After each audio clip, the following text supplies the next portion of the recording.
अस्सलामु अलैकुम वरहमतुल्लाहि वबरकातुहू।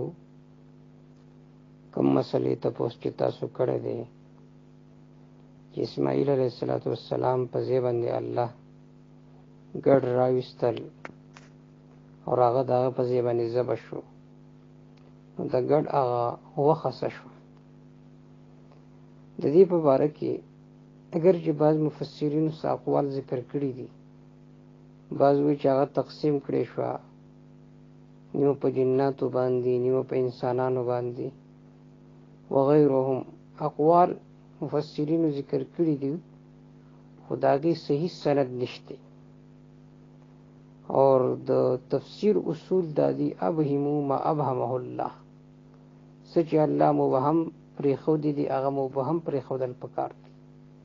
یعنې د کم یو شي تفصیل چې الله نه دی کړ، په صحیح احادیثو سره د هغې تفصیل نه دی ثابت، نو هغې کې چوپ پاتې کېدل د ټولو نه بهتره خبره ده.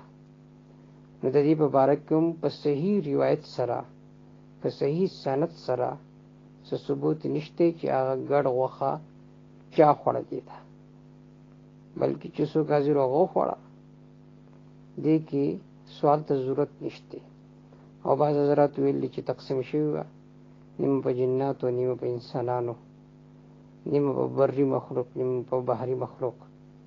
لیکن دې کې اصل قاعده دا ده چې قرآن مجید اور صحیح احادیث د دې نه ساکت اور خاموشه دي. والله اعلم بالصواب.